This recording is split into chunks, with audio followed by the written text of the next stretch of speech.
Coach, we didn't see Jalen Mbakwe in this past game. Is there a reason for that? No, nothing. We're not. There's nothing into that. We just didn't get him in there. The game was flowing, and he's a big part of everything that we're doing. He had a great week so far, Tuesday and Wednesday, and fully expect him to be prepared and ready to go against South Carolina. For a guy like that, what do you do to continue to build confidence, not just from that Sure. game, but just over the course of the Take season? advantage of all the practice reps and make sure that we're watching the practice reps with him. Make sure that we're executing in practice. He's doing a phenomenal job. He's doing his job in practice and continuing with our one-on-one meetings with our guys and continue to build personal relationships where the trust is there. So he's in a good space and he'll be ready to go. Malachi mentioned yesterday that defensive players have communicated wanting to get signals in a little faster.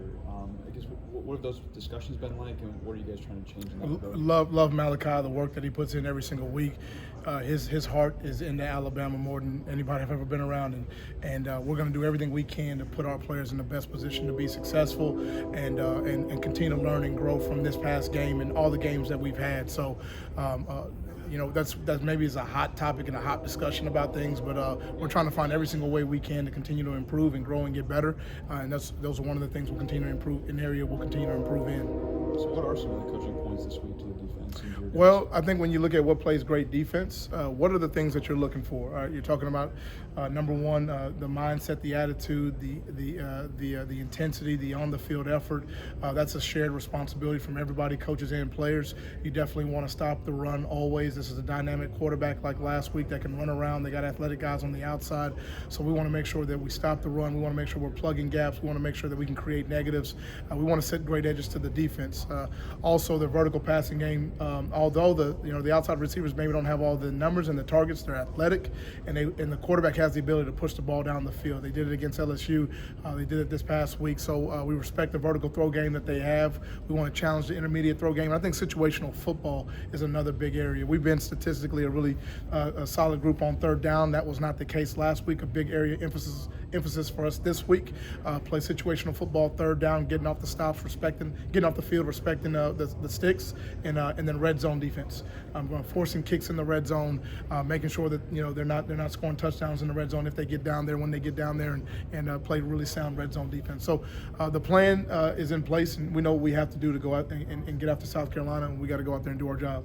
Is there a certain South Carolina player that has given you some trouble in the film room so far? I think anytime you see a dynamic quarterback that can run and throw, as the case with South Carolina's quarterback, it's always on our minds because you have the play and then you have the extended play, which dual threat quarterbacks can create. Plays that extend, the 2.5 seconds of the normal play and the 2.5 to 3 seconds of the extended play. So how we handle the contain on the drop back situations of the quarterback, and then if and when he does get out, how we're handling discipline coverage on the back end, plastering our man if we're in zone, getting our eyes in the right place, and making sure that they don't create explosives off of extended plays. You mentioned eyes. Is that particularly tough when you got to do it for a quarterback that your guys are tempted to look?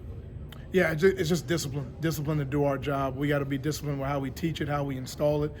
Players on the field got to be disciplined to do their job and make sure that every play's got a rule and a responsibility to it, that everyone's following their rule, everyone's taking care of their responsibility, and we're putting our guys in a position to go out there and be successful. When you watch the film, just how do you think the corners played this past week? I thought we battled. Some plays that I certainly think we could have played better on. They're continuing. They took the vertical shot on Zabian. He broke one up. One of them got by him. They took the one on Damani. He made a great third down stop with a back shoulder throw into the end zone there. And so they got us on some crack replace things that we got to continue to work on. And it's continued to be a work in progress where we got to learn, we got to grow. I do feel like our unit is a unit on the rise. I do feel like, Damani is in a good spot with how he's competing and how he's playing.